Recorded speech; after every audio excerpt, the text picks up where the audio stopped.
নমস্কাৰ। এই মুহূৰ্তত আহি পৰিছে অসমবাসী ৰাজ্যখনে কেইবাটাও গুৰুত্বপূৰ্ণ খবৰ। অসমৰ লাখ লাখ ধনী দুখীয়া পৰিয়ালৰ বাবে এটা ডাঙৰ খবৰ। তাত লাখ লাখ মহিলাৰ বেংকত সোমাব হাজাৰ হাজাৰকৈ টকা। লগতে অৰুণোদয় আঁচনি 3.0 আবেদনৰ প্ৰক্ৰিয়াটো আৰম্ভ হৈছে। ক'ত কেনেকৈ আবেদন কৰিব সবিশেষ জানিব। আৰু যিসকল মহিলা আত্মসহায়ক গোটৰ 10,000 টকাৰ বাবে আবেদন কৰিছিল তেওঁলোকৰ বাবে এটা ভাল খবৰ।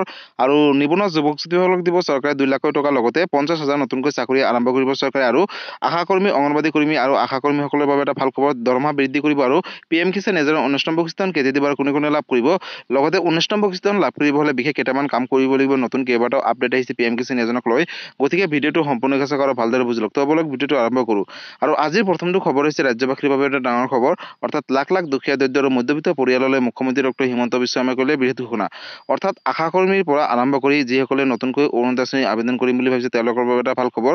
নতুনকৈ অৰুণোদয় আঁচনিত লাখ লাখ পৰিয়ালক সামৰি ল'ব বুলি ইতিমধ্যে মুখ্যমন্ত্ৰীগৰাকীয়ে ঘোষণা কৰিছে। লগতে আত্মসহায়ক গোটৰ 10,000 টকাৰ তাৰিখ ঘোষণা কৰিলে মুখ্যমন্ত্ৰী ডক্টৰ হিমন্ত বিশ্ব শৰ্মাই। আৰু লাখ লাখ নিবনুৱা যুৱক যুৱতীসকলক দিব 2 লাখকৈ টকা। কিন্তু এই 2 লাখ টকা কিহৰ বাবে দিব আৰু কোনে কোনে লাভ কৰিব, নতুন এটা আপডেট আহিছে। লগতে 50,000কৈ নতুনকৈ চাকৰি মুকলি কৰিছে চৰকাৰে। সবিশেষ আপডেটটো এবাৰ চাই লওক। বন্ধুসকল, নগৰ অঞ্চলতো পাব অৰুণোদয় আঁচনি এতিয়াৰে পৰা। ফেব্ৰুৱাৰী মাহতে মহিলাৰ একাউণ্টত সোমাব চৰকাৰী ধন। মুখ্যমন্ত্ৰী ডক্টৰ হিমন্ত বিশ্ব শৰ্মাই কৰিলে বৃহৎ ঘোষণা।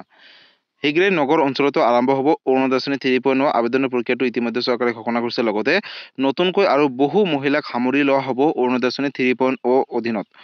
গাঁও অঞ্চলৰ পিছত এতিয়াৰে পৰা নগৰ অঞ্চলতো আৰম্ভ হ'ব অৰুণোদয় আঁচনি 3.0 আবেদনৰ প্ৰক্ৰিয়াটো। লগতে মুখ্যমন্ত্ৰী উদ্যমিতা আঁচনিক লৈও মুখ্যমন্ত্ৰী ডক্টৰ হিমন্ত বিশ্ব শৰ্মাই কৰিলে বৃহৎ ঘোষণা। অৰ্থাৎ ফেব্ৰুৱাৰী মাহতে লাখ লাখ মহিলাৰ বেংক একাউণ্টত সোমাব প্ৰথম কিস্তিৰ ধন, অৰ্থাৎ 10,000কৈ টকা। আৰু ইতিমধ্যে 32 লাখ মহিলাক এই আঁচনিৰ বাবে নিৰ্বাচিত কৰা হৈছে বুলি মুখ্যমন্ত্ৰী ডক্টৰ হিমন্ত বিশ্ব শৰ্মাই ঘোষণা কৰিছে। লগতে জিলা সমিতিসমূহে বাছনিভুক্ত মহিলাৰ চূড়ান্ত ৰূপ দিব বুলি ইতিমধ্যে ঘোষণা কৰিছে। ইফালে ফেব্ৰুৱাৰী মাহৰ শেষ অথবা মাৰ্চৰ প্ৰথম সপ্তাহতে ঘোষণা কৰা হ'ব ADR ফলাফল। স্বচ্ছতাৰ সৈতে প্ৰকাশ কৰিব পৰীক্ষাৰ ফলাফল বুলি ইতিমধ্যে ঘোষণা কৰিছে। লগতে শীঘ্ৰেই নগৰ অঞ্চলতো আৰম্ভ হ'ব অৰুণোদয় আঁচনি 3.0 আবেদনৰ বাবে প্ৰক্ৰিয়া। গতিকে লাখ লাখ মহিলাৰ বাবে এটা ডাঙৰ খবৰ। নতুনকৈ আৰু বহু মহিলাক সামৰি লোৱা হ'ব অৰুণোদয় আঁচনি 3.0 যাৰ যাৰ ঘৰত ৰেচন কাৰ্ড আছে। গাঁও অঞ্চলৰ পিছত কিন্তু এতিয়াৰে পৰা আৰম্ভ হ'ব অৰুণোদয় আঁচনি 3.0 চহৰ অঞ্চলতো। গতিকে মুখ্যমন্ত্ৰী ডক্টৰ হিমন্ত বিশ্ব শৰ্মাই কেইবাটাও বৃহৎ মন্তব্য কৰিলে আজিৰ দিনটোত। গতিকে লাখ লাখ পৰিয়ালৰ বাবে এটা ডাঙৰ খবৰ। নতুন কেইবাটাও বৃহৎ মন্তব্য কৰিছে। আৰু আগলৈ চাওক কি কি আপডেট আহিছে। ইয়াতে চাওক, চলিত বৰ্ষতে ৰাজ্যবাসীলৈ 50,000 চৰকাৰী চাকৰি মুখ্যমন্ত্ৰী ডাঙৰ সিদ্ধান্ত গ্ৰহণ কৰিলে। অৰ্থাৎ গণৰাজ্য দিৱসৰ দিনটোতে ৰাজ্যৰ নিবনুৱাসকললৈ ডাঙৰ খবৰ দিলে মুখ্যমন্ত্ৰীগৰাকীয়ে। চলিত বৰ্ষতে 50,000 চৰকাৰী চাকৰিত দিয়া হ'ব নিযুক্তি বুলি ঘোষণা কৰিছে। লগতে গণৰাজ্য দিৱসৰ পতাকা উত্তোলন কৰি মুখ্যমন্ত্ৰী ডক্টৰ হিমন্ত বিশ্ব শৰ্মাই ডাঙৰ মন্তব্য কৰিলে। সম্পূৰ্ণ স্বচ্ছতাৰে 50,000 নিবনুৱাসকলক পুনৰ চাকৰি প্ৰদানৰ প্ৰতিশ্ৰুতি আগবঢ়াইছে। গণৰাজ্য দিৱসৰ দিনটোতে ৰাজ্যৰ নিবনুৱা যুৱক যুৱতীসকলৰ বাবে এটা ডাঙৰ খবৰ। চলিত বৰ্ষতে 50,000 চৰকাৰী চাকৰিত দিয়া হ'ব নিযুক্তি। গতিকে যিসকল নিবনুৱা যুৱক যুৱতী আছে তেওঁলোকৰ বাবে এটা ভাল খবৰ। কাৰণ যিসকলে চৰকাৰী চাকৰি বিচাৰি হাবাথক হৈছে তেওঁলোকক এতিয়াৰে পৰা চিন্তা কৰিব নালাগে। নতুন বছৰতে অৰ্থাৎ নতুনকৈ 50,000 চাকৰি দিব চৰকাৰে। আৰু তাৰ বাবে ইতিমধ্যে চৰকাৰে ব্যৱস্থা গ্ৰহণ কৰি আছে। আৰু আগলৈ চাওক কি কি আপডেট আহিছে। মহিলাসকলৰ বাবে ডাঙৰ খবৰ। লাখপতি বাইদেউক নিৰ্মাণ কৰা হ'ব মিলিয়নাৰ বাইদেউ হিচাপে। গতিকে মহিলাসকলৰ বাবে এটা ডাঙৰ খবৰ। যিসকল মহিলাই আত্মসহায়ক গোটৰ 10,000 টকাৰ বাবে আবেদন কৰিছিলে, লাখপতি বাইদেউক নিৰ্মাণ কৰা হ'ব মিলিয়নাৰ বাইদেউ হিচাপে বুলি মুখ্যমন্ত্ৰীগৰাকীয়ে ঘোষণা কৰিছে। লগতে ডিব্ৰুগড়ত পতাকা উত্তোলন কৰি মুখ্যমন্ত্ৰী ডাঙৰ মন্তব্য কৰিলে আত্মসহায়ক গোটৰ সদস্যসকলৰ বাবে। উদ্যমিতা আঁচনিৰ অধীনত মহিলাসকলে লাভ কৰিব প্ৰথম কিস্তিত 10,000কৈ টকা। লগতে দ্বিতীয় পৰ্যায়ত লাভ কৰিব 25,000কৈ টকা ৰাজ সাহায্য প্ৰদানৰ সিদ্ধান্ত গ্ৰহণ কৰিছে। আৰু তৃতীয় পৰ্যায়ত 1 লাখ টকালৈকে বেংকৰ ঋণ আৰু ৰাজ সাহায্য প্ৰদানৰ প্ৰতিশ্ৰুতি আগবঢ়াইছে মুখ্যমন্ত্ৰীগৰাকীয়ে। মহিলাসকলৰ বাবে ভাল খবৰ। যিসকল মহিলা আত্মসহায়ক গোটৰ 10,000 টকাৰ বাবে আবেদন কৰিছিলে, লাখপতি বাইদেউসকলক নিৰ্মাণ কৰা হ'ব মিলিয়নাৰ বাইদেউ হিচাপে বুলি ঘোষণা কৰিছে। আৰু 75,000 নিবনুৱাই নতুনকৈ লাভ কৰিব 2 লাখকৈ টকা। ষ্টাৰ্টআপৰ বাবে মুকলি কৰা হ'ব নতুন বিভাগ। মুখ্যমন্ত্ৰী ডাঙৰ সিদ্ধান্ত গ্ৰহণ কৰিলে। নিবনুৱা যুৱক যুৱতীসকলৰ বাবে দিলে ভাল খবৰ। এতিয়াৰে পৰা চিন্তা কৰিব নালাগে। 75,000 নিবনুৱাই নতুনকৈ লাভ কৰিব 2 লাখকৈ টকা বুলি ঘোষণা কৰিছে। আৰু উদ্যোগীকৰণ আৰু আত্মনিৰ্ভৰশীল হ'ব খোজা নিবনুৱাসকলৰ বাবে এটা ভাল খবৰ। ষ্টাৰ্টআপৰ বাবে ৰাজ্যত সৃষ্টি কৰা হ'ব নতুন বিভাগ বুলি চৰকাৰে ঘোষণা কৰিছে। গতিকে লাখ লাখ নিবনুৱা যুৱক যুৱতীসকলৰ বাবে এটা ভাল খবৰ।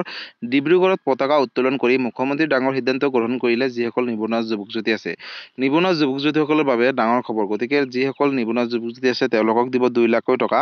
আৰু এই 2 লাখ টকা দিব মুখ্যমন্ত্ৰী আত্মনিৰ্ভৰশীল অসম অভিযান 2.0 আঁচনিৰ অধীনত। তাৰ বাবে আপোনালোকে আবেদন কৰিব লাগিব লাগিব আৰু যোগ্য হ'ব লাগিব আপোনালোকে বিজনেছ কৰিবলৈ এই 2 লাখ টকা লাভ কৰিব আৰু যিসকল মহিলা আত্মসহায়ক গোটৰ 10,000 টকাৰ বাবে আবেদন কৰিছিলে তেওঁলোকে অহা মাহেকত লাভ কৰিব এই 10,000 টকা লগতে তেওঁলোকক পৰৱৰ্তী কিস্তিত 25,000 কৈ আৰু নেক্সটত দিব 1 লাখ টকা আৰু অৰুণোদয় আঁচনি 3.0 এতিয়াৰ পৰা গাঁও অঞ্চলত নহয় চহৰ অঞ্চলতো কিন্তু আবেদনৰ প্ৰক্ৰিয়াটো আৰম্ভ কৰিব চৰকাৰে ৰেচন কাৰ্ড থাকিলে সকলোকে অৰুণোদয় আঁচনি 3.0 অন্তৰ্ভুক্ত কৰিবলৈ গতিকে লাখ লাখ নিবনুৱা যুৱক যুৱতীসকলৰ পৰা মহিলাসকলৰ বাবে এটা ডাঙৰ খবৰ আৰু আজিৰ পৰৱৰ্তী খবৰ হৈছে অংগনবাদী কৰ্মী আশা কৰ্মী আৰু ৰান্ধনীসকলৰ বাবে অংগনবাদী ৰান্ধনী আশা কৰ্মী সহায়িকাৰ বাবে এটা ভাল খবৰ বৃদ্ধি পাব তেওঁলোকৰ দৰমহা পূৰ্বতে যি দৰমহা পাইছে সেই দৰমহাটো বৃদ্ধি কৰিব চৰকাৰে ভাল খবৰ আহিল অংগনবাদী কৰ্মী ৰান্ধনী আশা কৰ্মী সহায়িকাৰ বাবে গতিকে শীঘ্ৰে মাননি বৃদ্ধি পাব অংগনবাদী কৰ্মী ৰান্ধনী আশা কৰ্মী সহায়িকাসকলৰ বাবে মাননি বৃদ্ধিৰ বাবে ৰাজ্যত ইতিমধ্যে জিলা আয়ুক্তৰ নেতৃত্বত গঠন কৰি দিয়া হৈছে এখনকৈ কমিটি আৰু কমিটিৰ পৰামৰ্শৰ ভিত্তিত নতুনকৈ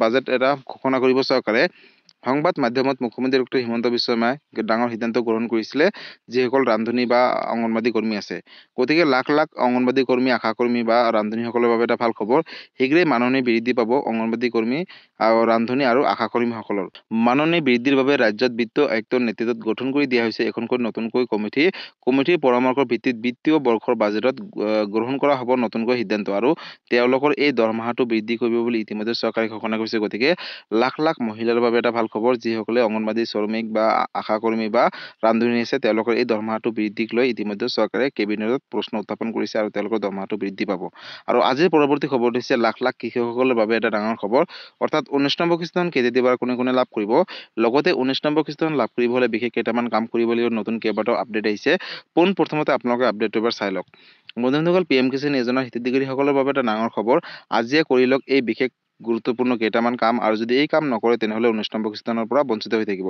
আৰু কি কাম কেনেদৰে কৰিব ক'ত কৰিব লাগিব সবিশেষ আপডেটটো আগলৈ চাওক আৰু ভালদৰে বুজি লওক আৰু যদি এই বিশেষ কাম কেইটা নকৰে তেনেহলে কিন্তু আপোনালোকৰ যোগ্য কৃষকসকলে 19 নম্বৰ কিস্তিখনৰ পৰা বঞ্চিত হৈ থাকিব যিহেতু ফেব্ৰুৱাৰী মাহতে দেশৰ কৃষকসকলে লাভ কৰিব PM কিষাণ যোজনাৰ অধীনত 19 নম্বৰ কিস্তি ধন আৰু ফেব্ৰুৱাৰী মাহৰ পূৰ্বে কৰি লওক এই বিশেষ গুৰুত্বপূৰ্ণ কাম কেইটা আৰু যদি এই কাম কেইটা নকৰে তেনেহলে বঞ্চিত হৈ থাকিব হিতাধিকাৰীসকলে আজিৰ ভিতৰতে কৰি লওক KIC আপডেট আৰু KIC আপডেট কৰিলেহে লাভ কৰিব 19 নম্বৰ কিস্তিখন KIC আপডেটৰ বাবে আপোনালোকে ওচৰ চুবুৰীয়া CC চেণ্টাৰত গৈ কিন্তু আবেদন কৰিব পাৰে বা আপডেট দিব পাৰে বা ঘৰত বহিও কিন্তু আপোনালোকে KIC আপডেট দিব পাৰে আৰু তাৰ বাবে আপোনালোকে pmkisan.government.in অফিচিয়েল ৱেবছাইটত গৈ আপোনালোকে কিন্তু ঘৰত বহিও আপডেট দিব পাৰে KIC আপডেট আৰু লগতে হিতাধিকাৰীসকলে প্ৰত্যেকে অকল DBDৰ মাধ্যমত এই টকাসমূহ প্ৰেৰণ কৰে যিহেতু আৰু DBDৰ মাধ্যমটো আপোনালোকে খোলা ৰাখিব লাগিব লগতে DBD অন কৰিবৰ বাবে আপোনালোকে যোগাযোগ কৰিব লাগিব নিজৰ বেংকৰ বিষয়ৰ সৈতে অৰ্থাৎ যোনটো বেংকৰ ব্ৰাঞ্চ আছে তাতে গৈ আপোনালোকে যোগাযোগ কৰিব লগতে কৃষকৰ কৃষিভূমিৰ প্ৰমাণপত্ৰ পুনৰীক্ষণ কৰাটো বাধ্যতামূলক অৰ্থাৎ আপোনালোকে মাটি জমাবন্দী নতুনকৈ আপডেট দিব লাগিব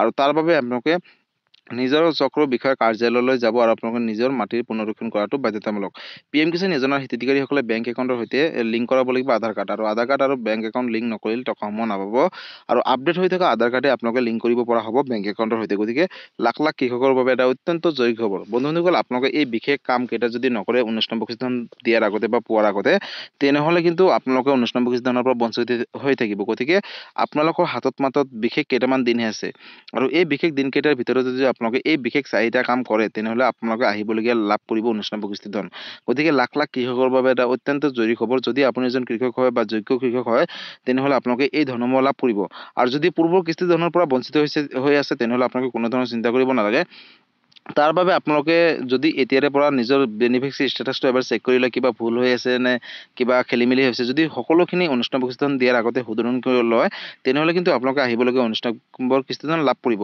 আৰু PM কিষাণ যোজনাসকলে নতুন আপডেট আহি আছে আৰু কেইবাটাও নতুনকৈ চৰকাৰে সিদ্ধান্ত গ্ৰহণ কৰিব নতুন এখন লিষ্ট প্ৰকাশ কৰিছে সেইখন লিষ্টত আপোনালোকৰ নাম আছে নাই সবিশেষ চাই ল'ব আৰু যদি PM কিষাণ যোজনাসকলে কিবা সুধিবলগীয়া বা বিশেষ জানিবলগীয়া আছে আপোনালোকে মোক কমেণ্ট কৰি জনাব মই নিশ্চয় ৰিপ্লাই দিবলৈ চেষ্টা কৰিম গতিকে বন্ধুসকল আজি আছিলে এইটো এটা ইনফৰমেটিভ ভিডিঅ' আৰু গুৰুত্বপূৰ্ণ খবৰ ভিডিঅ'টো চাই কেনেকুৱা পালে যদি ভাল পালে চেনেলটো নতুনকৈ আছে চেনেলটো ছাবস্ক্ৰাইব কৰিব লাইক কৰিব কিবা সুধিবলগীয়া বা বিশেষ জানিবলগীয়া আছে আপোনালোকে মোক কমেণ্ট কৰি জনাব মই নিশ্চয় ৰিপ্লাই দিবলৈ চেষ্টা কৰিম আৰু এই ভিডিঅ'টো আপোনালোকৰ সকলোৰে মাজলৈ শ্বেয়াৰ কৰি দিব কাৰণ এই আপডেট কেইটা সকলোৱে জনাটো উচিত বা চোৱাটো উচিত লগতে যদি এই ভিডিঅ'টো আপোনালোকে ফেচবুক পেজৰ পৰা চাই আছে তেনেহলে ফেচবুক পেজটো ফলো কৰিবলৈ নাপাহৰিব আৰু ফেচবুক পেজৰ পৰা যদি আপোনালোকে কিবা সুধিবলগীয়া বা বিশেষ জানিবলগীয়া আছে আপোনালোকে মোক কমেণ্ট কৰি জনাব মই নিশ্চয় ৰিপ্লাই দিবলৈ চেষ্টা কৰিম আৰু ফেচবুক পেজৰ পৰা সকলোৰে মাজলৈ শ্বেয়াৰ কৰি দিব আৰু এই ভিডিঅ'টো ক'ৰ পৰা চাই আছে সকলোৱে কমেণ্ট কৰি জনাব ধন্যবাদ জয় আই অসম